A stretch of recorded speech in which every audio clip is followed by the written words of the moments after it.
How's it going, everyone? Data here, and welcome back to the Detroit Red Wings franchise mode here in NHL 26. Moving into episode number 5 for the second half of year number 2 in 2026-27. Ladies and gentlemen, it all comes down to this. The second half of our second year of our 2-year mandate with the Red Wings, and there is no time for caution. And before we get started, obviously not knowing what's going to happen in this episode just yet, whether we make the playoffs or we don't, if you're leaving a comment that reacts to that result, please make sure you have a spoiler guard or whatever you want to call it in your comments so that anyone who opens up the video right away won't see it immediately and have that spoiled for them. When we took over, ownership told us we have 2 years to make the postseason with no exceptions. Year 1, we missed the postseason in the quote centennial year, making it 10 consecutive years that the Red Wings hadn't made the postseason. And now year number 2, the actual 100th season in franchise history, and we have a record of 21, 18-2 through 41 games, on pace to go 42, 36, and 4, and as of right now, maybe just squeak into the wild card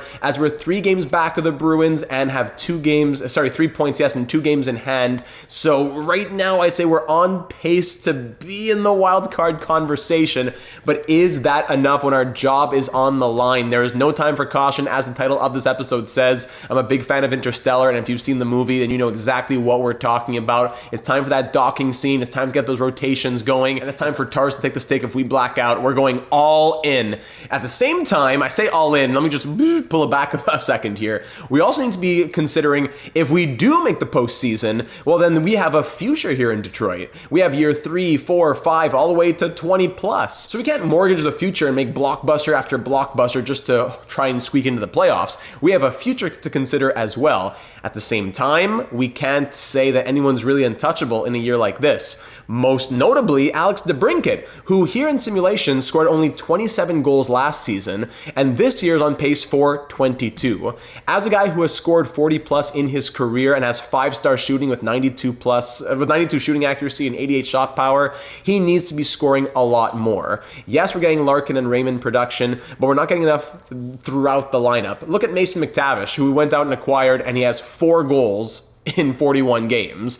Yes, he's not a big goal scorer, but after a career year of 59 points last season, he's now on pace for 50 points, shooting at just 5.3%. 4 goals in 41 games. And, ice time maybe could be a little bit higher, but he's getting second line, he's getting first power play unit. It's crazy.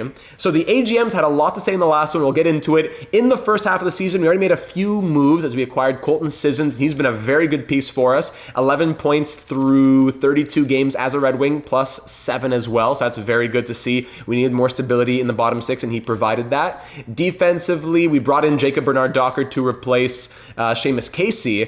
5 points, plus 11 in 21 games. Wonderful. Another move that worked out. And our third move, the biggest, was acquiring Jesper Wallstedt from the Minnesota Wild. I thought all the boxes were checked off. He was a backup to an established higher overall extended goalie. He wasn't performing well. He was in a contract year. He was on the trade block, 3-5-0. We acquire Jesper Wallstedt, make him our starter. 10-8-1, good record, not the craziest record, but 1 shutout, a .921 save percentage, and 2.39 goals against average. So Jesper Wallstedt could be our future far beyond this season, absolutely, but we got to get beyond this season first. John Gibson backing him up, scratches Ingram, Abels, down in the AHL, guys we can call up if we need. Max Aho got a chance in the NHL, didn't really run with it. 2 goals in 9 games, -1 from a guy who we were expecting a bit more from when we gave that ice time to him, but at the same time, he was 18, not the end of the world. Do we call him back up and give him another look? Potentially. Easton Cowan, also an 80 overall. Good guys in our system. Bushelnikov, Nadeau,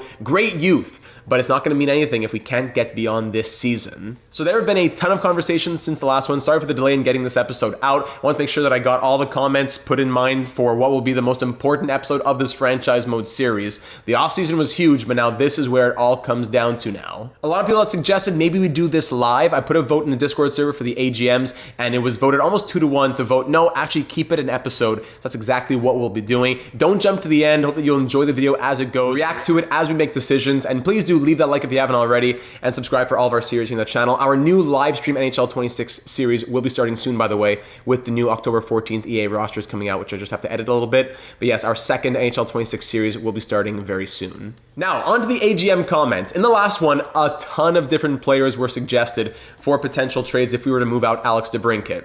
I wouldn't, in theory, want to move Alex DeBrincat. As a guy who wants to be here in Detroit, an 88 overall, who's willing to extend for $7 million with 5-star shooting, 92 shooting accuracies, to move out an 88 overall player as a team pushing for the playoffs, maybe it doesn't make a lot of sense. He fits the first line, all that great stuff. But if he does not simulate as a scorer, that's our problem. We asked him to shoot more. Maybe it didn't really do anything. I don't know what to say. He was on our second power play unit. We moved him to the first power play unit. 10.4 shooting percentage last year and 8.1 this year, when in the past he was anywhere between 10.3 and 20.6% in the real world NHL. So the game just not being very kind to him. We might have to find a player who just simulates better. Tons of suggestions have come through. According to DeBrincat's no trade clause as well, he has only 16 teams that he's tradable to. So on the Oilers, is it Zach Hyman or maybe Isaac Howard working out? On the Flames, is it Coronado? On the Islanders, is it something of Cole Yzerman? But these are more prospect type deals. On the Predators, would it be Ryan O'Reilly? On the Penguins, would it be Raquel and Rust? On the Blues, would it be Jordan Kyrou? And even on the Predators, would it be Philip Forsberg? But a lot of these players also have no movement clauses of their own. So we really have to get creative with what we're going to do right here. So we'll dive into the AGM comments left in the last one now to start considering what some of our options might be. Maybe not right away here at the halfway point, but over the course of the next few games and especially towards the trade deadline, what might we want to keep in mind as we're in the second half of this all-important second season? We'll start off with Gavin, who said, "Hey Data, the title of the last one is correct. It was called Desperate Times. These are desperate times, and although I think our team would be good enough for the playoffs under most circumstances, something clearly isn't clicking with this group. Although I disagreed last episode with trading DeBrincat, I think at this point he needs to move. Lafreniere and Kyrou are two names that stood out to me immediately, but they aren't snipers. Try using the find player tool maybe to look for a good fit. One name I would maybe consider as a last resort is Tyler Toffoli. He seems to score well above his overall and leans goal scoring in my experience. I agree. I think we should also check out the coaching market to see if there's someone else looking for an opportunity. It's sad since we've gotten all of these players to adjust to Todd McLennan, but again, desperate times call for desperate measures. And my final note is that no team in our situation would be holding on to all of Bushelnikov, Cowan, Nadeau, and Dower Nilsson, so please do not be afraid to trade one or more if it gets a deal over the line. In the data plan, we trust. Thanks, Data, for the episode. I will see you all at Game 42. Let's go Red Wings." Gavin, thank you very kindly. So Lafreniere and Kyrou were two big names, especially Lafreniere. Over in St. Louis, Jordan Kyrou has a full no-trade clause, so that wouldn't be a consideration for us here right now. But it would be a possibility to look at Alexis Lafreniere on the New York Rangers. Not only are they buyers, but also fits storyline-wise with the rumors surrounding Alexis Lafreniere in the real world. So Lafreniere, 87 overall. He's a playmaker, but simulating as a goal scorer well enough, playing first-line left wing minutes, I believe I saw, first-line left wing in New York. He has 14 goals in 39 games, on pace for about a 30-goal season, 36 points in 39 games. Would he be the guy at 25 years old, also a guy who would have potential down the road to continue growing? That's a possibility. It would definitely be something that we keep in mind. Now, on the other part of Gavin's comment also had to do with the coaching. We know Todd McLennan probably hasn't been super helpful to us, but he is an A-rated coach with all of those A and A+ attributes. He also has a 74% team fit. If we were to go look at hire a coach, the only one available who I'd even really consider is Jim Montgomery, who has an A- coach, and he has some A's, A-, A+ for power play and penalty kill, but everything else A-, or B for the teaching there especially. And a 65% team fit isn't bad at all, but do we go from an A to an A- coach and go from A to, or even A+ to A- or B on some things just to get the A+ on the power play and the penalty kill, which is the only thing McLennan does not have on the power play, but A+ is all over the place elsewhere. So it's probably going to come down to the associate coaches, B- on the power play, B- on the power play, D on the power play. So we'll probably play around with associate, assistant, goalie coach, but for the head coach, maybe something happens in the next 20 games, but right now here at Game 41, let's play around with the associate and assistant coaches first. So there are a couple comments that had mentioned that. Thank you to Chickadee. Thank you to Swizzle. We'll take a look at that ASAP to begin this episode. Pizza and Eyebrows left a comment with another one that many AGMs were suggesting. First off, saying get veteran 11th and 12th forwards for the fourth line, but also swap DeBrincat to Chicago for Laser Nazar. Play Naz on the second line and leave Casper on the first. So a guy like Frank Nazar would be super interesting to us. They're conservative sellers. DeBrincat back to Chicago. How about that? And you say, oh, Frank Nazar is a sniper. That's great, but 7 goals in 39 games. So we don't only need to find someone who has the potential to score goals, but also shows the track record of scoring goals. 24 last year is great, but then 7 this year on pace for under 20.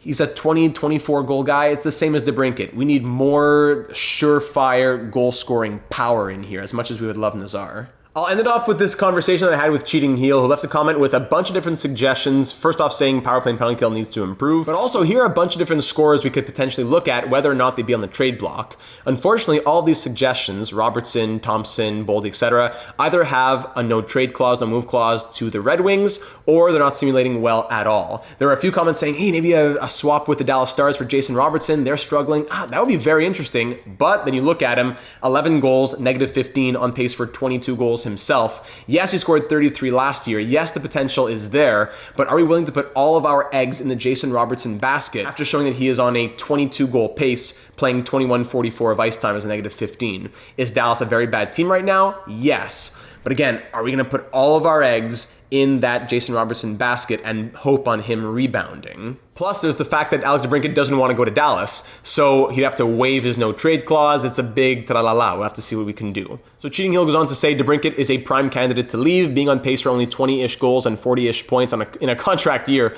and with the stakes being what they are, is simply unacceptable. Someone else who's a candidate to leave is McTavish. Only 4 goals and a team worst negative 10 after 41 games is not what we expected out of him when we acquired him and signed him to that big contract. I do think we have more invested in McTavish, and we are expecting more if we are to have a future as well. So he's not my first choice to go, but I'm open to anything. Between the two of them, I think we have decent parts to get what we need. Flipping DeBrincat for Lafreniere could also be a decent option if none of the bigger names make sense. Maybe we also have to trade Gibson to make the money work if we acquire more expensive forwards versus those we ship out, as he's probably our most expendable high salary player. Last thing we need to decide is, what do we do with the coach? Is he really a good fit for this team? Is there a better option available? We just looked at that. Probably not for the head coach. That stuff. We can't leave any stone unturned. That's the key of it all. This is do or die. So thank you, Cheating Heel. There are a couple of follow-up comments that I won't go through in here, but Cheating Heel and I discussed a few other options, such as maybe even Kevin Fiala in Los Angeles. But let me show you now with the comments done what my thought process, I guess, has been. If we go to all NHL scoring and sort by goals, obviously guys like Draisaitl, Kucherov, Panarin are not going to be guys that we can acquire trade value-wise. The first guy who pops up to me is Kevin Fiala. 21 goals in 40 games, on pace for 42 this season, 25 goals last year, but on a good pace this year. Is that shooting percentage sustainable? Probably not, but at least he's on pace for 40 plus goals right now. He is a 5-star shooter. He's 30 years old, signed on for 2 more years after this one. He's open to coming to the Red Wings. The only problem is that DeBrincat is not open to going to the Kings. And why do the Kings want to do it? Well, they get DeBrincat on a 7x7 as opposed to losing Fiala in 2 years, as he's currently making $875K more. So they save a little bit of money now, plus longer term, and they get that 88 overall guy for their top line. But again, would DeBrincat waive his no trade clause? So going down, Forsberg, Kachuk, all these guys, trade clauses, trade clauses, trade clauses. Kent Johnson wouldn't make sense for the Blue Jackets, all the way down until we get to Tomas Hertl. Now, Hertl over on the Vegas Golden Knights is 33. 18 goals, on pace for 36. Last year, only 11. Crazy. But I put more stock into, they had less last year and more this year than, okay, they had a lot last year and they're just being slow this year. I don't know. The simulation is a fickle beast. So Tomas Hertl making on pace for 36 goals.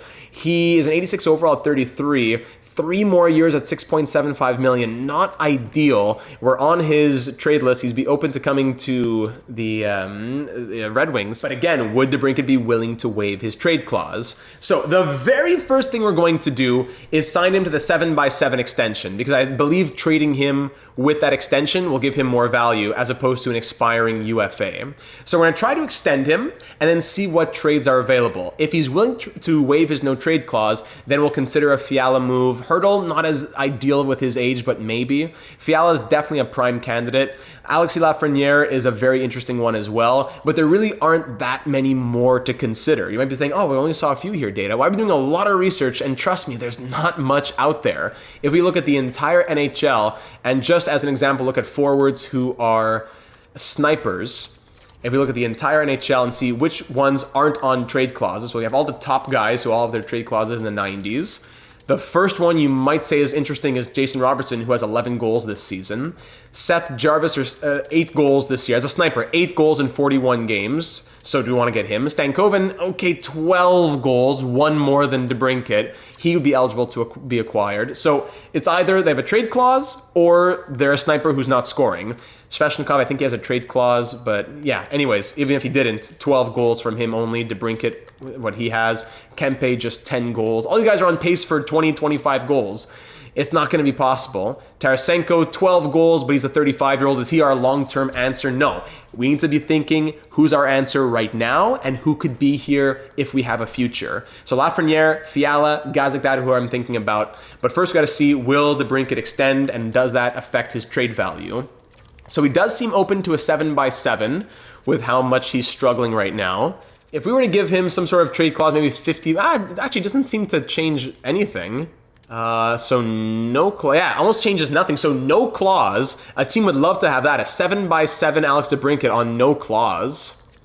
Yeah, let's get up there, right to almost the full bar. Yeah, 7x7 with no clause and Alex DeBrincat. That's crazy value for a team to acquire. So we're going to send that out to him and see what he has to say. Until then, we'll sim the next few games. Actually, maybe he'll have his decision by the time we get to Florida. Let's advance a couple days here to the game in Florida at Emirates Bank Arena. No, not yet. So let's sim this first game of the second half. Currently on pace for those 42 wins. We're going to need a lot more. Every single game will count, and there's no time for caution.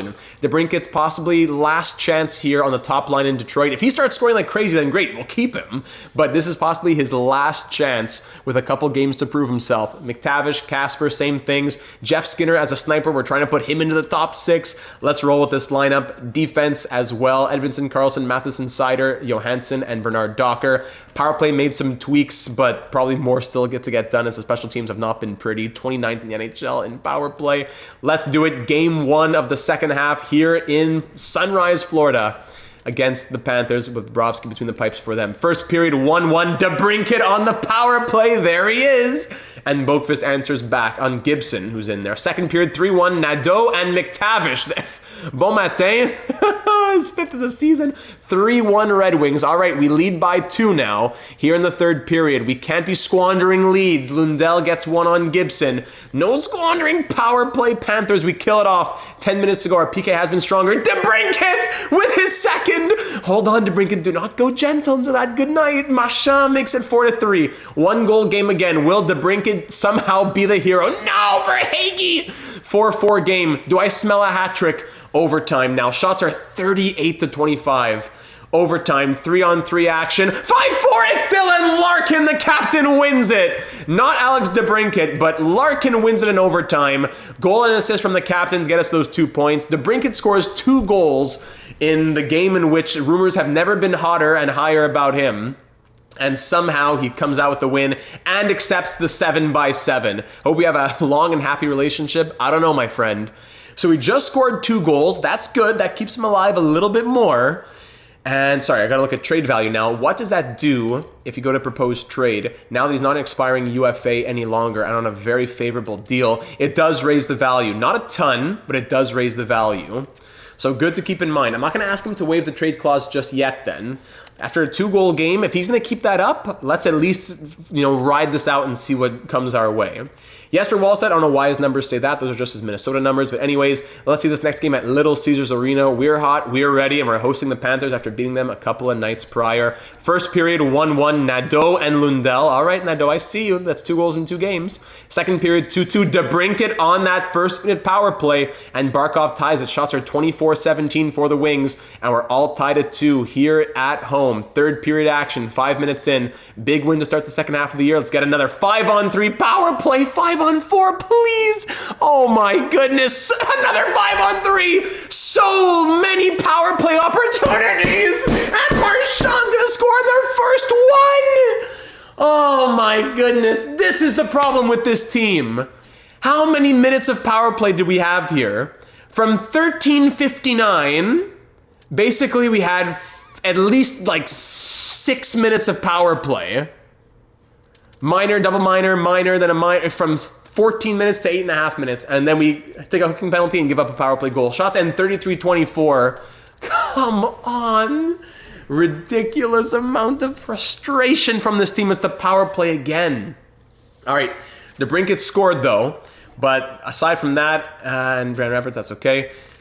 Let's see if we can do anything here in the middle 6. DeBrincat's fighting for his life, but let's see in the middle 6. Let's get either Jenner or Evangelista back up. Let's get Evangelista back up, and let's put Skinner back on the third line maybe. Let's try that. McTavish, Casper, Evangelista, see if that does anything. Casper might go back to the first line. We're going to see what happens. Let's try just making a change in the middle 6. We can't wait forever, though. There's no, like, 10-game experiment necessarily. On the road. So we were in Florida. We come back home. Then we go back to Florida now to face the Lightning. First period, 3-0. McTavish! There's that second line. McTavish has scored... He scored 4 goals in 41 games. He's now scored 3 goals in his last 3 games. Power play, even strength, and Evangelista, welcome back to the second line. Second period, 5-1, Nadeau and Larkin. Third period, call it a night, 5-1 the final. There's the Detroit Red Wings hockey teams that we want to see. Okay, 5-1 win, and now we're going to see Jesper Wallstedt against his old team here in Minnesota. Yeah, let's check it out. Let's keep doing the slow sim here, but we got to get to calendar sim eventually. We can't be waiting forever. I can't be slow simming every single name. Nadeau scores again, the slow sim king. Second period, 2-1 Wild. Eriksson Ek, 2 power play goals here for the Wild in this one. Yeah, both power play goals. Third period now, shots in our favor. Power play Wild, 5-on-4, 5-on-3. Somehow we're killing it all off, and we're back to even strength. Momentum swinging back in our favor, but Kirill Kaprizov will likely have the winner there. 3-1 Wild against one of the worst teams in the league. We lose 4-1. This is so difficult. Okay, 4-1 loss. Let's get to some calendar. Actually, we just passed the scouting, the last scouting report. So let me update the scouting, and then we'll try to finish off at least the month of January. My bad. The scouts actually go until like mid-20s of January, like January 26th or so. So we actually go a little bit more. So let's calendar sim. We just slow simmed 4 games, going 2-2. Let's now calendar sim 1, 2, 3, 4 games and get this game against the Kings to end off January and see what happens.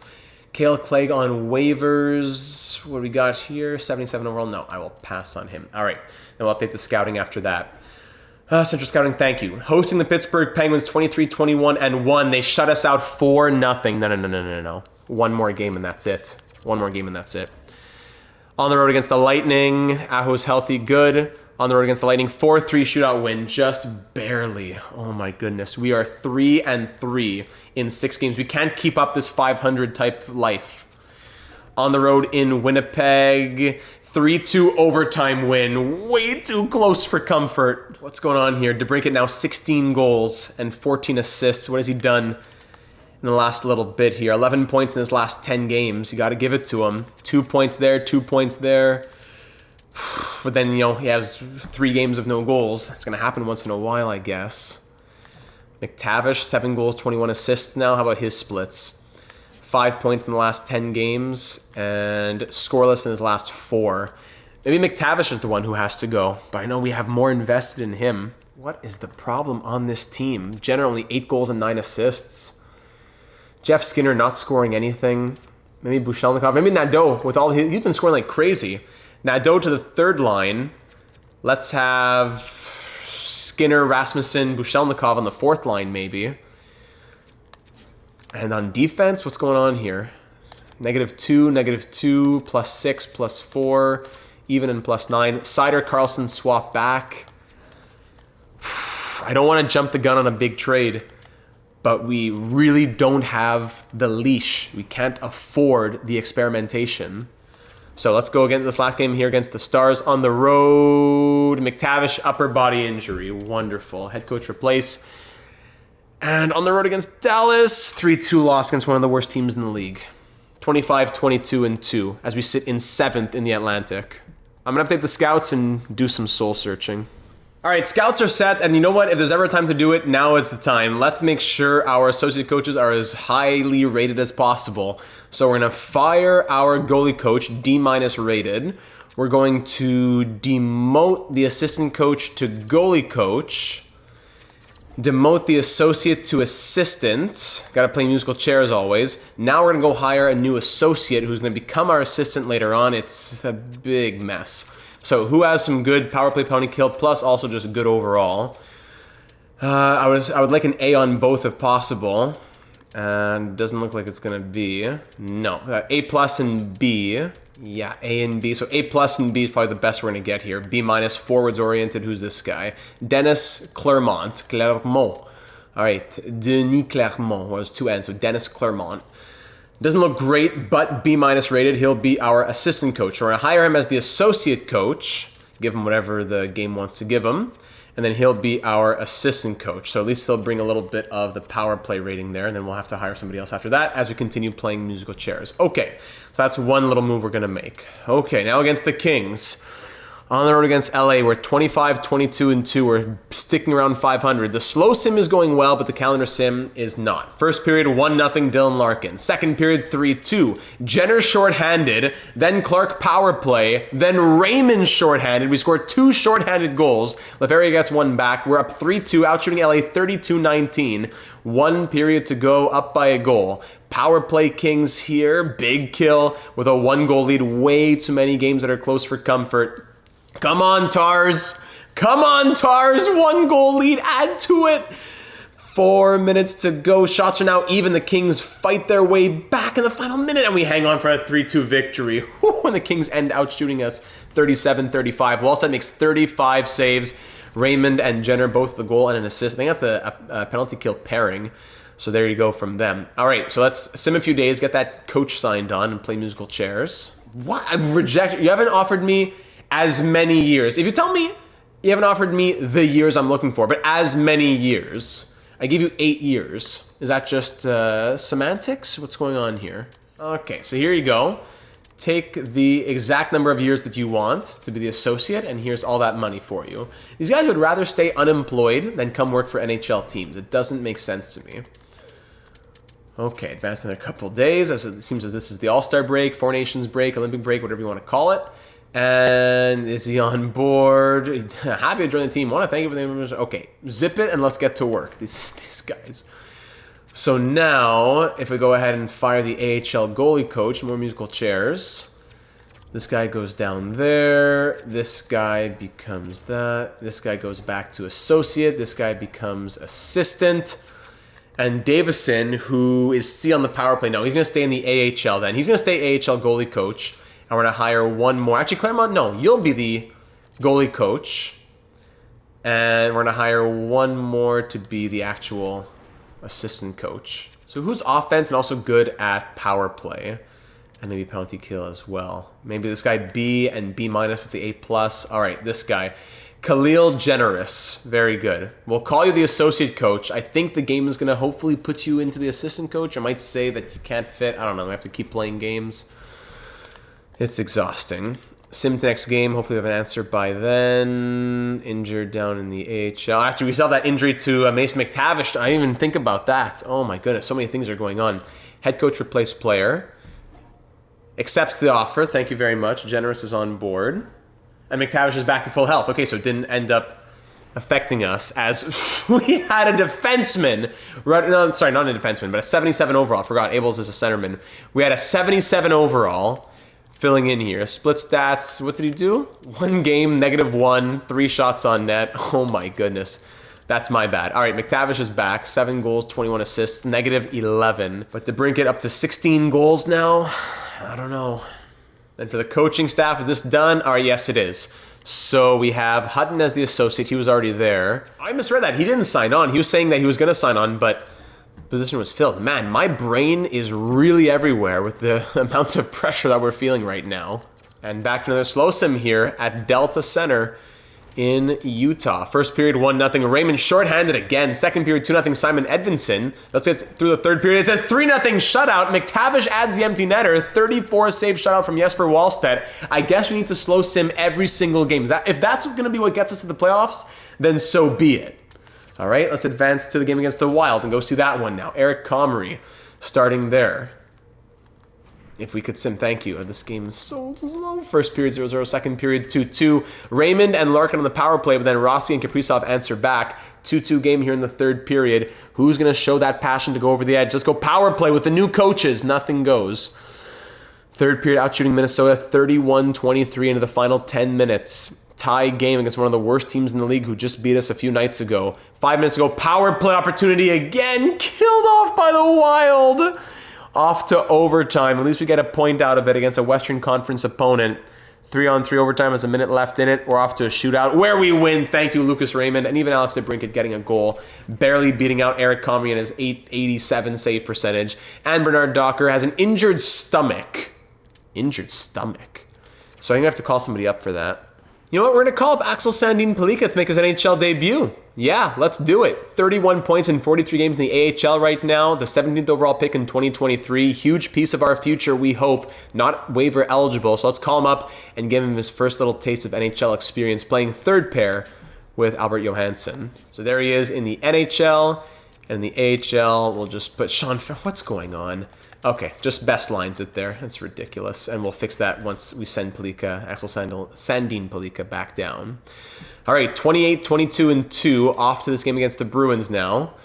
I don't really like the size of the market, but I'm willing to... Okay, great. So there's another coach on board, thankfully, for the offense, for the penalty kill, whatever it might be. And do we keep him as the associate coach, or do we put the assistant coach? I mean, they're both good. Yeah, sure. Generous can stay as the associate. Hutton as the assistant, Clermont as the goalie coach. He's not as happy, but c'est la vie, mon ami. Let's keep going here against the Bruins. Slow simming all these games. Now at TD Garden. Let's do it. First period, 1-0 Larkin. Second period, 1-1 Lysell. Fabian Lysell, who's with us in our Islander series for a little bit. Bjorn Fott scores on the power play. 2-2, Alex DeBrincat. Oh, why is it? Sorry, I was pressing that and it was kept going because a goal had been scored. Alex DeBrincat with an even strength goal ties this game at 2, trying to keep himself in Michigan. 5 minutes to go in the third. Another game that might be going overtime, but no, Patrick Laine, who turned us down in the offseason, scores the game winner. Regulation loss against an Eastern Conference rival. Another 1-goal game yet again. Power play at 12.2%, 30th in the NHL. I don't care if it looks silly, we just got to make changes. DeBrincat, now you want to score goals? All right, DeBrincat, you're going to be the finisher. Raymond, I mean, he has 18 goals. 91 shooting, but he has a higher shooting. Okay, DeBrincat, you're the finisher. Carlson, 5 goals, 33 assists. Okay, you'll stay. Boone Jenner, you're out. Let's bring maybe Nadeau. Nadeau's been scoring. So Nadeau, you're going to go here. He keeps the +5. DeBrincat, you're going to be the finisher. And let's do that on unit number 1. Meanwhile, on unit number 2, Sider and Matheson. Matheson, 5 goals, 12 assists. All right, Matheson's coming off. Casper, 88, 90. Who's the finisher here? I think Evangelista is the finisher. He has only 11 goals, though. That's the problem. Maybe Jeff Skinner, then. 4.5-star shooting. I don't care if it looks silly. Skinner will come in for Matheson. Maybe Rasmussen is next. Bushelnikov, I don't know. But Jeff Skinner's going to get a chance here. Skinner, Casper to the point, I guess. And then Skinner can be the finisher. Because we need someone who can score, and maybe that's him. Puck carrier, distributor, there you go. So there's a couple little tweaks on the power play. Is that enough? I don't know. But dead last in the league. Let's do something. Here against the Predators, who are 28, 18, and 6. Another game here. First period, 2-1. My apologies. Hey, power play goal, Jeff Skinner, and power play goal, Dylan Larkin. Thank you very much. We allow a power play goal. We get 2 of our own, and then allow 3 goals in the second period. Oh, my goodness. 1 step forward, 2 steps back. Hold on, Boone Jenner makes it a 1-goal game. Who has passion? This is no time for caution. Come on, Tars. Who's going to get it done here? Power play again, killed off. We scored twice in the first. That's all we can. Well, 5-on-3! Oh my goodness, a 5-on-3! And we squander every possible chance to lose 4-3. Another 1-goal game.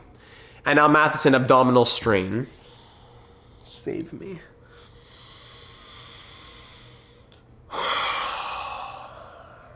Is Bernard Docker had a playable injury yet? It is a playable injury. Okay, so that means we're going to go Bernard Docker back in for Sandin Pellikka, and now Sandin Pellikka to replace Matheson. And he'll play second pair with John Carlson. Go for it. -3, no, it's not that bad. He 2 games, -2. Let's give him some ice time. Sandin Pellikka, this is your chance for a few games before Matheson comes back. And now he's fully healed. Okay, very good. On to the San Jose Sharks. I'm sorry this episode's going to be long with all the slow sims, but I don't know what to do because the calendar sim is just even worse. Here we go against the Sharks. Any slower. First period, 3-0. DeBrincat, Larkin shorthanded, Larkin power play. There's the special teams. Then, we score 3, and we give up 3, just like the Predators. Toffoli, and Musty. 3-3 game. Toffoli would be very tempting, but not in a trade for DeBrincat. But we could bring him in a separate deal, maybe. We got to find scoring. If DeBrincat is not leaving, if we're becoming more convinced, thank you, Mason McTavish, that DeBrincat is not leaving, we have to make a trade in a different way. John Carlson with ASP as his partner. I love that. Let's call it a night. 5-4, dangerous, but Celebrini gets one back. 43 shots for the Sharks. Larkin, 2 goals and an assist. We somehow win 5-4. Thank you very much. Okay, here against the Canadiens. Okay, Grand Rapids. We'll fix those soon. 29, 24, and 2 is our record. Let's just do a main menu sim here with John Gibson between the pipes. And it's a 3-1 win. All right, very rare. As the deadline continues to approach, is Matheson healthy yet? Yes, he is. All right, so ASP will go back down. Let's see, 4 games, nothing. -1, 16-25 of ice time. Not bad for an NHL debut. Continue to season down in the AHL, and we'll see you again soon. So let me fix up the lines in the NHL and the AHL, then we'll get back to simming.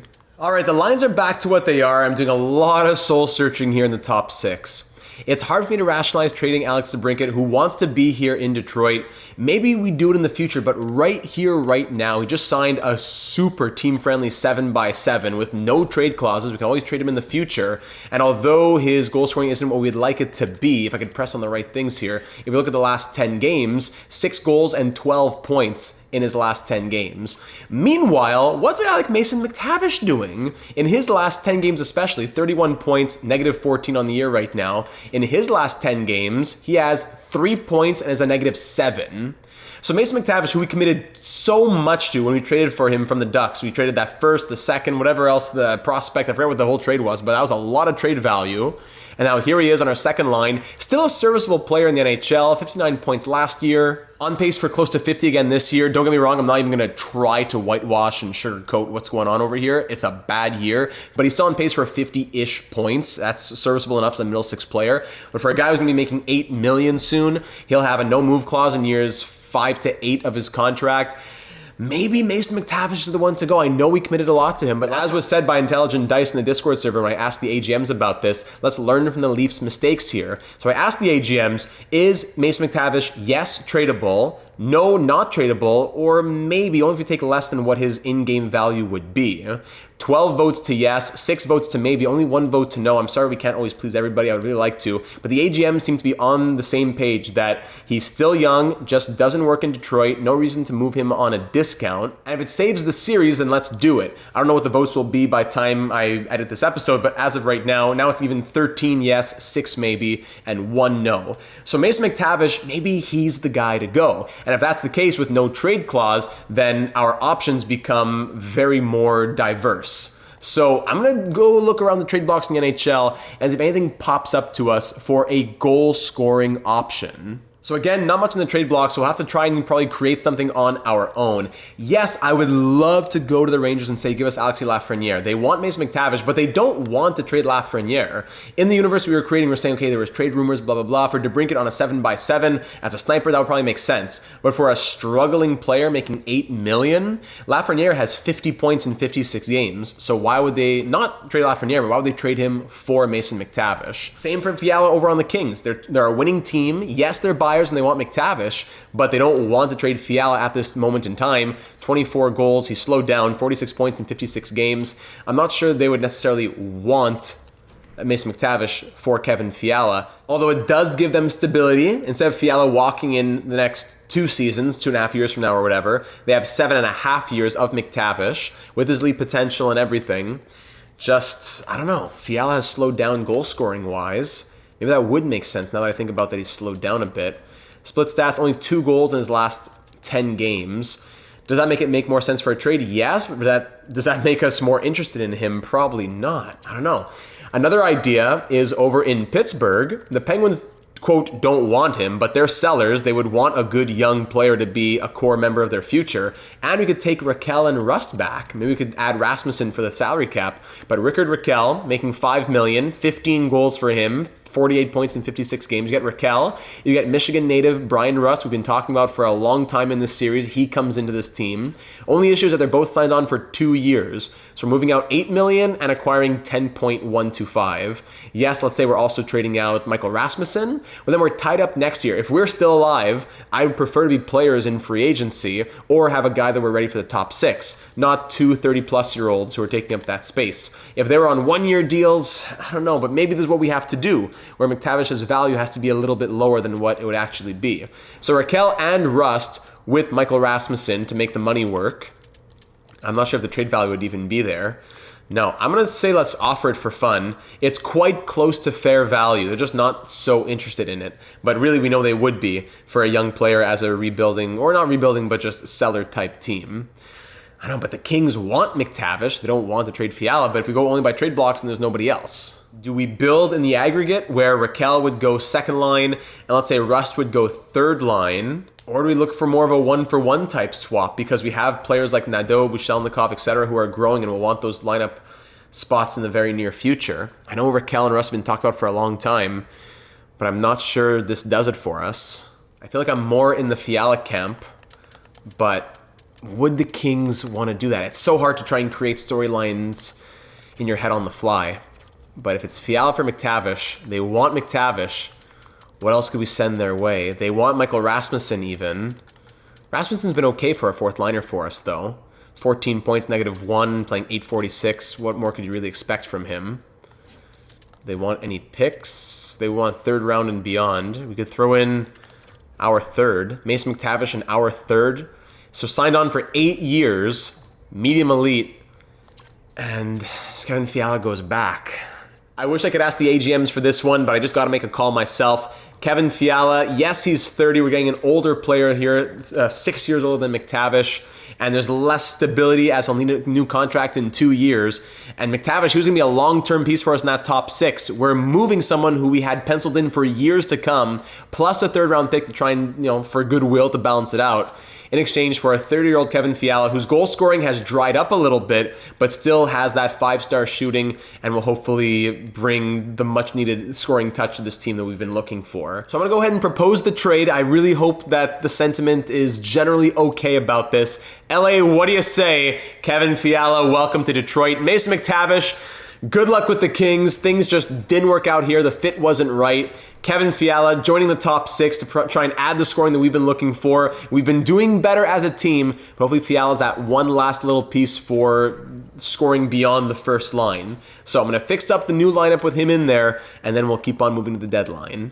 All right, the huge decision has been made. Kevin Fiala is in the top 6. He'll play second line with Casper and Evangelista to start. We'll see how it goes from there. He'll also be the finisher on the second unit power play, so he might not be used in the same way that he was in LA. Next season, we'll see what happens, but right now the first line is clicking. Let's not play with that. Huge trade, as we could make some more. And then look at that. I totally forgot about this. Totally coincidence, I promise. Here against the LA Kings, here comes the McTavish hat trick at Little Caesars Arena, changing dressing rooms. In comes over Kevin Fiala to make his Red Wings debut in front of his new home fans. First period 0-0, second period 2-0 to DeBrincat and Matheson. DeBrincat fought his way back to stay on this team. Let's hope that it was the right call. Third period up 2-0, power play Wings. That's Dylan Larkin with a power play marker. Let's call it there. 4-0 the final. Bradley Nadeau back in quatrième. Shots end 34-27 for the Kings. And it's a 34-save shutout from Jesper Wallstedt as the Detroit Red Wings win game number, is that 29? No, it's win number 30. Frédéric Goudreau on waivers, 80 overall. Tempting, but no, I will pass at 2.1 million.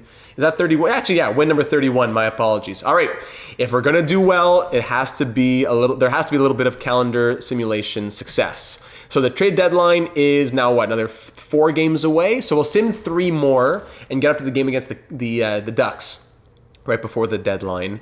The Minnesota Wild fire head coach John Hines. Really, let's keep that in mind. Here we go at home against the Bruins. 6-3 loss as expected. Dower Nilsson hip pointer. Awesome. Head coach replaced down in the AHL. On the road against Vegas and then Edmonton. It is a 6-4 win and a 3-1 win. All right, 33-25-2. Just because we're winning, it doesn't mean that we're in the postseason just yet. Do we want to make any last little change to this lineup? Let's take a last look. I know it's a longer episode, but when the stakes are this high. Alex DeBrincat in his last 10. How are we looking? 11 points in his last 10 games. He's going to stick at this point. Kevin Fiala, very small sample size, but how's life in Detroit? 4 points in 4 games. Goodbye, Mason McTavish. Casper Evangelista. Are we okay with Evangelista being on that second line? Last 10 games, 8 points. Luke, you got to prove yourself here, man. Let's go. Bradley Nadeau has been a really big surprise. It's mostly in the slow sim, but 4 points in his last 10, playing just 933. Sissons, Jenner. If we bump Jenner down to the 4th line, it wouldn't be the end of the world. If we made some sort of trade where Jenner becomes 4th line center and Rasmussen were to be moved out with something for a 3rd liner, that would be interesting. But what value do we have left? We have a 2nd and a 3rd. There's really not much left to play with. Bushelnikov here in his rookie season, 7 goals, 12 assists. I like it. Edvinson +4, Sider +9. The defense all plus except for -2 from Johansson and even ± for John Carlson. And Jesper Wallstedt as a Detroit Red Wing, 3 shutouts now, 2 assists, and an 18-15-1 record, 919 save percentage, 2.59 goals against. I think we've built this team as well as we can build it. Maybe a better depth forward if I can just quickly browse the trade blocks, but we've done the major moves that we're going to do.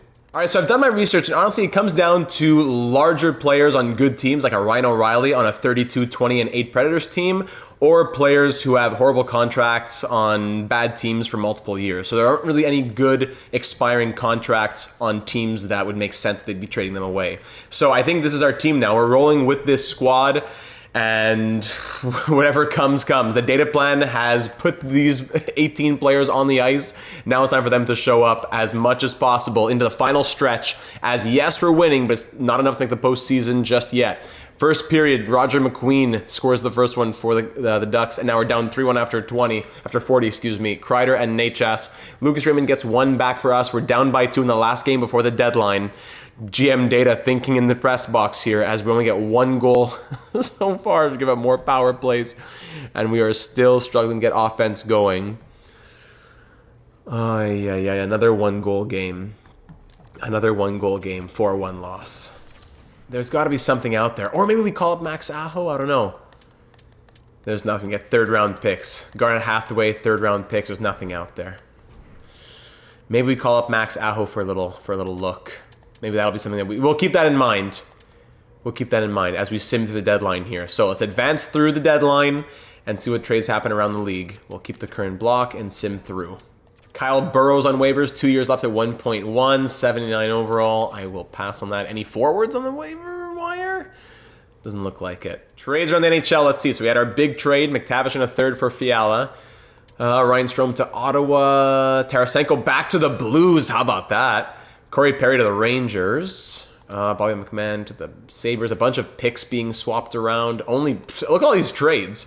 Lars Eller involved. Adam Gaudette involved. Mostly draft pick trades. Nick Leddy back to the Islanders. Novak to the Sabres. Aitchison to the Minnesota Wild. All right, and that part of that Leddy deal. Cates to the Senators. Okay. Not that much in terms of monumental moves. Let's see here against the Caps, a very similar record to us. This is a division rival as well, right? Actually, no, they're Metropolitan, what am I saying? But conference rival, and there we go, 3-0 after 20. DeBrincat, Raymond on the power play, and Fiala. Second period, 5-0, Bushelnikov and Larkin. 9-2 the final. There's the offense from the team that we need to see if we're going to make the playoffs. In our 100th season in franchise history, a 9-2 game like that is what the fans, what ownership, what everyone needs to see. Raymond, 2 goals, 2 assists. DeBrink hit a goal and 3 assists. Jeff Skinner, of all people, a goal and 3 assists. And that's going to be a big statement victory to say post-deadline, we are here, 34, 26, and 2. How are things looking? The power play is up to 23rd in the league now. That's nice. And we're closing in on that wild card. All right, back to the calendar now as we continue to simulate. Let's go see who are Sabres, Panthers, who else? Lightning. I guess the Canadians, they're far away, but in terms of they're at the bottom of the division, but still division game. Let's go see a bunch of division games, I suppose. 5-0 shutout against the Hurricanes. Thank you for waking up, Red Wings. On the road in Philly, 3-1 loss. On the road in Colorado, 4-3 shootout loss. Hosting the Blackhawks, 2-1 shootout win. And then hosting the Blues for Dower Nilsson. I'll do that in a moment. Dower Nilsson's back. I'll fix that. 4-2 win. All right, we're in the wild card spot now as we're about to face off against the Canadians after I fix the AHL lines. All right, lines fixed and off we go. 37, 27, and 3 is the record. Things are looking much better, but it means nothing if it doesn't yield the postseason. So, actually, you know what? I'll jump through this game against the Canadians. We'll go see these next couple, and we'll see which game. Okay, upper body injury for Albert Johansson, out till April 27th. That's going to be a lengthy one. So this might be Axel Sandin-Pellikka coming in the lineup long term here. Yeesh. Okay, so Johansson out. That might have ended his season, right? So he would end up with 11 points, -1 in 68 games. Good stuff from him. Now we go to roster moves. We'll give ASP the call. Shout out to Aho at an 82 and Count at an 81, by the way, ready for the NHL next season, or for a little look if we need to down the stretch here. ASP will be a full-timer to end the season. So he's a right shot, but everyone's left. Yeah, there's no lefty righties here, right? So he's going to play. I'm going to put him on his side. I'm going to put him on his side. In the AHL, 38 points in 53 games. No points in 4 games when he started out. He'll end the last, whatever. How many games are left in the season here? 14 games, is it? All right. ASP and best lines in the AHL. It's enough now. I fixed the AHL lines enough times. And it ends up all that for, if I could see the record of the game, no, why would it be? And then, of course, then it switches back AHL, NHL, swap back. Please may I see what happened. 5-4 shootout win, 6-2 loss, then a 5-4 win in back-to-back games there against the Blue Jackets. So the Canadians, actually, they're far enough down. Let's go see the game against the Maple Leafs. And then even the Bruins. I don't know. Those all games against the teams that are lower in the standings. I want to see the... That's a 7-2 loss. All right, on the road against the Maple Leafs, who are 46, 20, and 4. We're looking for our 40th win of the season. First period, 2-1 Leafs. Matthews and Tanev. Jenner gets one back for us. Second period, 4-4 game. Larkin on the power play. Colton Sissons and possibly Axel Sandin-Pellikka's first NHL goal to put us up 4-2. But then Matthews on the power play and Joshua ties it. 4-4 outshooting the Leafs 27-21 with 20 minutes to go. There's Jeff Skinner putting us up by 1. Big Jeff. Right sider with a shorthanded marker. It's 6-4 wings. Huge statement games that we want to be seeing night in and night out from a team not only that wants to make the postseason, but wants to leave its mark in its 100th year. Let's go. Power play Red Wings, that'll be killed off, and that will be enough for the victory. Shots end 39-30, and we come out with a 6-4 victory against the division-leading Maple Leafs. Jenner and Larkin a goal and assist apiece for second and third star, respectively. And that'll be a nice 2 points for us. As we're fighting with the Panthers and the Lightning, it's not done yet. The Bruins are still in there too. All right, let's go see the Lightning as the season starts to wind down. Let's sim these games as we hit win number 40 there against Toronto. On the road against the Bruins, big one here, 3-2 loss. Hosting Utah, 6-2 loss. Back-to-back games against the Penguins. Come on, 3-0 shutout win, yes. On the road after that, 7-0 shutout. Whoa! Back-to-back shutout wins. And we are now still just on the outside looking in with a game in hand on the Bruins, who have 89 points, and facing off against the Lightning. Same amount of games played, and they are just 2 points above us. This could be a postseason decider right here. It might come down to this game when it's all said and done. Here against the Lightning, huge stakes. It cannot get more intense than this. There is no time for caution. First period, 1-1, Jenner and Gensel. Bum bum bum bum bum bum bum bum bum bum. I only had copywritten from Hans Zimmer, but 1-1, second period. Let's sim through it. No scoring there. Shots end 20-19 for the Lightning. Come on, Tars. Third period action here. The wild card might come down to this. Final period. One goal might do it. Who's going to be the hero? 10 minutes to go. It's Brendan Eagle. Power play goal. Power play again for the Lightning. And that's going to be it. And that's all. 5 minutes to go, down by 1. No one can score anymore. Lightning win 3-1. Outshooting us 39 to what? 26? We have 5 games left. 5 games left. Any changes we got to see in recent trends? What do we got to look at here? We got to explore every option. DeBrincat last a little bit. 7 points in his last 10 games. Larkin and Raymond. Hard to change that top line no matter what with the +5 and all that. Point per game. No, we can't do anything about the first line. But the second line, Evangelista, how you looking here? I think he's slowed down a bit. He has 1 goal, 5 points in the last 10 games, but just 1 goal. Marco Kasper, 41 points this year, 5 points in his last 10. The center depth has not been great for us. Kevin Fiala up to 30 goals now. As a Red Wing, 13 points in 21 games, 5 points in his last 10. Nadeau has like 10 less points than Kasper, playing third, fourth line minutes. 6 points in his last 10. All right, Nadeau is going to go second line. Evangelista gives a +2 with Sissons and Jenner on the third. Great, let's try that. Or you know what? Skinner's been scoring, so let's try. It takes away the +2, but Skinner, Sissons, Evangelista third line. Jenner can go center with Rasmussen and Bushelnikov on the fourth. Defense +7, +12, +13, +5, +11, and 0. So the plus minuses have been doing great. And Wallstedt's numbers are fine as well. So we just got to get it done. So with 5 games to go, we can't afford to do calendar sim, I guess. We're going to slow sim all 5 of them down the stretch. Starting on Long Island at UBS Arena, the team we just had in NHL 25 against the Islanders. There we go! 3-0! That's the type of effort we want to see.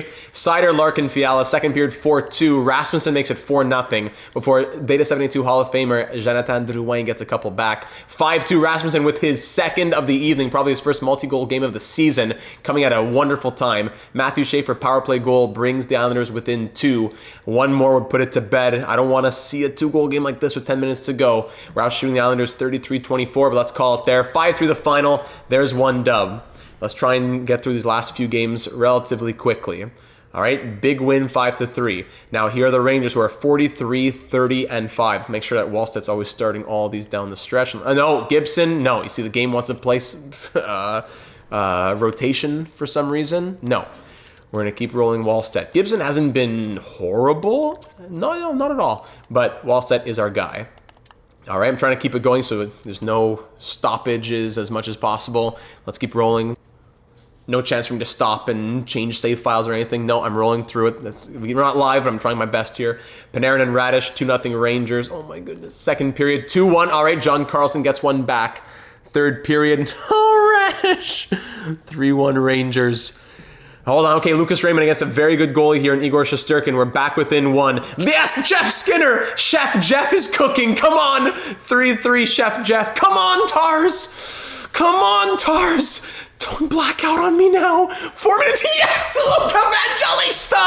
4-3, will that be enough? Luke Evangelista gives us the win, and Simon Edvinsson adds the empty netter. 5-3 Red Wings victory. Oh, we live to fight another day. We're alive, we're alive, we're alive and well. Back-to-back 5-3 wins. Oh my goodness, with 3 games left in the season, it's coming down to the wire. We're on pace for what? We're on pace for 42, right? Already we're at 44 wins. We needed them. We're in the wild card spot. Oh my goodness. The Bruins have 91. The Panthers have 90. The Canadians with 40 wins are at the bottom of the division. With 40 wins, they're at the bottom of the division. How is this possible? Look how strong the Eastern Conference is. Look at the entire NHL. Hold on, entire league for a second. Wild card teams, you have 9th in the league and you're a wild card team. We're 10th in the NHL and we're a wild card team. Meanwhile, the 15th place Avalanche have already clinched. Wow, what a year for the Dataplan to have to come through. But we could have easily been at the bottom were it not for the Dataplan. So thank you to the AGMs as well. Here we go at Canadian Tire Center on the road against the Senators. Every single game has to be treated like an elimination game in the final stretch here of the last 3 to go. First period, 1-1, Kachuk and Jeff Skinner, Chef Jeff. Second period, 1-1 it remains. Shots 25-16 for the Wings. Fabian Zetterlund puts the Senators up. We're getting so many shots here. Trumchenko. We've been down 3-1 before, but time is ticking. Shots are 30-23. Oh no, we got a huge win last game, but we had to pay for it with tired legs, I suppose, in this one. Hold on, Kevin Fiala. Hold on, don't you dare tell me. 2 minutes to go. Come on, Tars. Oh, Shabbat. Wait, Larkin? And that's the game. Oh my goodness, another 1-goal loss. So many losses coming from 1 goal. And we just can't afford those games to slip away, to let those games slip away. So we're now, the Sabres have clinched. So it's down to the last wildcard spot. It's the Bruins, the Red Wings, or the Panthers. And we have a game in hand here against the Sabres and the Avalanche. 44 wins. The Bruins are above us, 3 wins less. Oh my. All right, last 2 games. We're going to keep the lineup like this. Wallstead is starting. Thank goodness. I didn't look at that. So good thing after I clicked sim game. Here we go. First period, 1-0 Sabres, Samuelson. Second period, 3-1. Edmondson gets 1 for us. Thompson and Dahlin for them. They have 3 on 18. No. Thank you, Marco Kasper. Yes, Marco Kasper. The entirety of the series is in the hands of these last 2 games. 4-2 Sabres. Hold on, power play Red Wings. Killed off by the Sabres with 8 minutes to go. Again, outshooting our opponent. But that's going to be it. And it all comes down to the last game of the season. Could it get any more dramatic than that? Or are we already done? Are we already done? Lucas Raymond upper body injury. Wonderful timing into the last game of the season as our power play drops to 14.8%. Do we still have a chance? Yes, we do. Yes, we do. Yes, we do. Okay, hang on a second here. Hang on a second here. So the Red Wings, so last spot, it's between, so if we win, we're in, correct? Or not necessarily, because the Panthers might also win in regulation. So we need the Bruins and the Panthers to both not win in regulation, and we need to win. Even as a 44-win team, it comes down to the last game of the season. Not only must we win, but we need the hockey gods to be in our favor as well. I don't know who the Bruins and the Panthers are playing, but we have our job to do here against the Colorado Avalanche, who are 42-35-4. Jesper Wallstead, we're going to have to call on you again, my friend. Can we see the games here? Yeah, so the Bruins are facing off against the Sabres, a good team, 46-30-5. And the Panthers against the not-so-great Islanders, who are 39-38-4. Let's click sim game. Actually, wait, hold on. Raymond was injured. That was a close one. So Raymond out for the most important game of the franchise mode. Great timing. DeBrincat will go on the right. Fiala up on the left. Skinner's been hot. He's going to move up. Bushelnikov. It gives the +1 with Abels on the 4th line. So Bushelnikov to the 3rd. Abels to the 4th. Okay, and that should be good. Abel's there, Fiala there with the +4 on the top line. I'll just fix up the power play. Fiala's there on the 1st unit. 2nd unit, yeah, Abel's will come down here. Skinner there.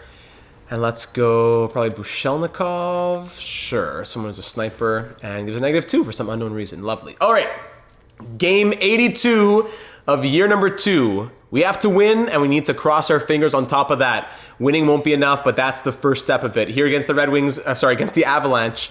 Red Wings and Avalanche, quite a rivalry to have it all come down to this. The Avs would love to see us outside looking in, but we got to take them down. First period, 2-0 Wings early. Yes, Fiala on the power play, up that 1st unit, and Boone Jenner in the bottom 6, 2-0 Wings to get this party started. Second period now, 4-1. DeBrincat and Sissons makes it 4-0 before Makar gets 1 back on the power play. I'm holding myself back because, hold on, it's not just the win, but the win will go a long way. We're up by 3, 3rd period. Hang on tight here, boys. Yes, Bradley Nadeau, 5-1. All right. We did our job, gentlemen. It's not done yet. Hold on, we're doing our job. I'm not jinxing. Hold on, I'm not jinxing yet. Nichushkin, 5-2 Avs. 5-2 Red Wings as the Avs get 1 back. Power play Detroit. That's killed off, but that'll be enough for us. All right, We win the last game of the season to officially have a 45-win year number 2 here in our 100th season in franchise history. We outshoot the Avs 37-24. We love to see that. They bring it a goal and assist. Same for Nadeau, same for Fiala. But it wasn't enough to make it through. It all now comes down to the Bruins and the Panthers. Ladies and gentlemen, this is the moment we've all been waiting for. On the edge of our seats, the Detroit Red Wings are into the postseason! Woo! The Dataplan brings it through! Yes! We made it in year number 2! Let's go! Everyone give yourself a big pat on the back! It came down to the last day of the season! But we made it! Year number 2! We squeak into the playoffs as a 45-win team, tied with the Bruins at 93 points, but we win on the tiebreaker. The Panthers with 92 points. What happened here? The Islanders beat the Panthers in a shootout, and the Sabres dismantled the Bruins 6-2 as our 5-2 victory gets us into the postseason. I can't believe we made it. The Dataplan gets the Red Wings to the postseason in year 2. Kevin Fiala with 110 points in 138 games. EA, what are you doing? But I don't care. I'm on cloud 9. Woo! We've docked successfully. Thank you, Tars. And for our next trick, if you know, you know. Okay, hold on. The season hasn't ended yet for everybody else. Wow, we made it on the fringe. I was ready to say, okay, that's it. We'll do a big, maybe like a wrap-up episode to sim a few years just for fun, but we got fired. But no, we are on to bigger and better things. Episode number 6 will indeed be the 2027 postseason. Advance one more day. Jacob Bernard Docker is healthy. Very good. Has everyone played game 82? Yes, they have. Wow, wow, wow. Leave that like if you haven't already. The Maple Leafs with 55 wins lead the NHL, correct? Yes, they do.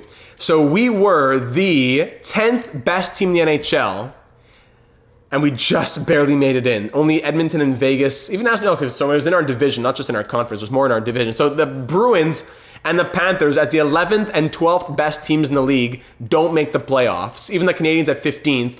Meanwhile, the 21st best team in the league, the Jets with 39 wins, make it in. That is absolutely bonkers. And looking at, hold on, let's just see our own statistics now. How did things change for us? All those moves, we just barely made it. 3.21 goals for, one of the higher teams in the league. Yeah, not bad. And 2.98 goals against, which actually was 8th lowest. How about that? 15.1% on the power play. We got out of the basement of the league. Still not super high, but we got out of the basement. And the penalty kill at 82.6, somewhere in the middle, closer to the bottom than the top. It seems, yeah. All right, we end the season going 5-5-0 with a scary final 10 games. Our captain, Dylan Larkin, has 87 points to lead us to the promised land, 38 goals from the captain, beating his career high that he had set the year prior of 34 as he gets 38. Wow, the captain led by example this season. Lucas Raymond with 80 points in 81 games. Now he's injured. Hopefully I don't think he'll be back for the beginning of round 1. That's brutal. Kevin Fiala, what did he do as a Red Wing? 18 points in 26 games. Thank you very much. Let's see what McTavish did in a second in LA. Alex DeBrincat, who was on pace for what, 44 points, ends up with 61. You got to give it to Alex DeBrincat. Still some struggles, but he really turned it around, and he signed on now 7x7. Tradable, but also happy to keep him if we can. Well done to Alex DeBrincat. John Carlson, in his first year as a Red Wing, we brought him in to do exactly that. 58 points from the first pair defensemen who bounced between the first and second pair. Luke Evangelista with 47 points. We would have wanted a little bit more after he scored 53 last year, but 47 points and a +2 while he had less power play points. A little bit more ice time, though. Evangelista wasn't bad. Moritz Seider, 45 points and a +18. I feel the voice starting to go now. Man, I don't know how else could I have reacted. I was bouncing on the couch. DeSora was probably thinking what's going on downstairs. Marco Kasper, 44 points, might be the biggest disappointment of the season. from 51 down to 44 as our full-time second-line center. Yes, a little less ice time, not seeing as much first-line minutes. Marco Kasper is our guy. He signed on to a big 7x7 point whatever extension starting next year. He has to do more than that. Jeff Skinner, 36 points in 78 games, those 17 goals, 4 game winners. Thank goodness we signed him in free agency. Chef Jeff was cooking, and that was enough for us. Bradley Nadeau, 35 points in his rookie season, playing 10:28 of ice time. Well done to him. Simon Edmondson, 32 and a plus 14. Boone Jenner was disappointing, 29 points, -5. Next year, he is tradable with an 8-team trade list, or 7-team trade list, because we aren't included. So we could try and move Boone Jenner if possible if we wanted to. Michael Rasmussen, 27 points, playing just 8:45 of ice time. Another well done, we have to say. Mike Matheson, 24 points and a plus 14. I wasn't very impressed after he scored 39 points last year. Better plus minus and not playing that much less ice time. I guess it's a bit less of the power play time. But Mike Matheson could have been better. And is he down now to... No, okay, he has top 40 potential still. Bushelnikov in his rookie season, 24 points, playing just 9:28 of ice time. Hopefully a bigger role next season. Sissons, wow, Sissons, he was clutch. 2 game-winning goals and 20 points in 73 games, playing mostly third-line center minutes. He was a big addition for us. Jacob Bernard Docker, 12 points and a plus 7 in 60 games. Albert Johansson out for a little while longer. Actually, was he the one who's out longer? I forget if it's him or Raymond. 11 points, -1 in 68 games. Sandin Pelika, 2 points, -2 in 18 games in his NHL debut. And Abels had 1 assist and is -2 in his 3 games. Rodrigo. For the goalies, Jesper Wallstedt as a Detroit Red Wing goes 29, 24, and 2. 5 shutouts, 912 save percentage, and 2.78 goals against average. While Gibson goes 8-2-0 with 1 shutout, same save percentage of 911, and a goals against average just slightly higher at 2.83. Ingram, 2 appearances, wasn't great. Whew. Looking in the entire NHL now, just to quickly look at a long enough episode. 109 points from Connor McDavid to win him the Art Ross. 60 goals from Matthews to win him the Rocket Richard. Defenseman in the league, Cale Makar, 94 points. That'll be a Norris for him. Werenski, 86. Hughes, 84. Oh my goodness. And for the goaltending, if we say minimum, maybe 50 games played. Stolarz, 43 wins, 922 save percentage. Binnington, though, crazy save percentage as well. Stolarz, Binnington, Freddie Anderson, all in there as Vezina Trophy possibilities. Even Stuart Skinner had 9 shutouts. What? 2.76 goals against average, but 9 shutouts over in Philadelphia. Okay. And for the rookie skaters, Gavin McKenna, 51 points in Washington. Yeah, but Bradley Nadeau finished tied for 3rd in rookie scoring. Definitely some Norris Trophy votes for him. Now, last but not least, just want to see Mason McTavish over on the LA Kings. Anyone else you want to know, just let me know for next episode. McTavish, of course, has a great resurgence in Los Angeles and scores 26 points in 26 games. At least that makes me feel better about the trade. If anyone was on the fence about that trade, Mason McTavish goes to LA and is immediately point per game. What a joke this game is. Playing just a minute more of ice time per night. Oh my goodness, I can't stand this game. Mason McTavish, point per game. Good for you, man. Enjoy your life. All right, there you go. Whew, we're in the postseason, and it's going to be a tough round 1 matchup, that's for sure. But in round number 1, we'll be facing off against the Toronto Maple Leafs, the 55-23-4 Maple Leafs. The Rocket Richard winner in Austin Matthews, possibly the Vezina winner in Anthony Stolarz. It will not be easy, but at least we're here. It doesn't matter how you got to the dance, it just matters what you do on the dance floor. We're not a wild card team, we're the 10th best team in the NHL. The Leafs ended off the season hot, 9-1-0, but we're coming in with a lot to prove in our 100th season in franchise history. Ladies and gentlemen, I will close it off there. I've said enough in an episode like this one. Oh my goodness, I was ready to say, thanks for everything. We tried. We'll do a wrap-up live stream type of thing. Maybe we'll do the Red Wings again in a future game like NHL 27 to say, let's run it back in NHL 27. But no, we're here and we're through to the future of the Dataplan. The hockey gods have smiled upon us, and we now move on not only to the postseason, but to the future of this Dataplan to restore the dynasty and the empire that once was the Detroit Red Wings. Ladies and gentlemen, thanks for being here. Take a breather, check your blood pressure, go for a walk, and let me know your thoughts in the comments down below here on YouTube or over in the Discord server, link in the description as always. Not only about your thoughts moving into the postseason, especially for maybe potential lineup thoughts, but also just how you're feeling after that season that was. Also keep in mind injuries, Raymond back the 18th. Oh, that's okay. He'll be back for game 2 then. And Anderson back the 27th. So that's great. Lucas Raymond will be back very soon. Thanks for watching, everybody. What an exciting episode. Definitely goes down in channel history. Now comes the next challenge, getting a Stanley Cup back to Detroit, and I hope that you'll be a part of the journey. So thanks for being here, and I look forward to seeing you again in the next one.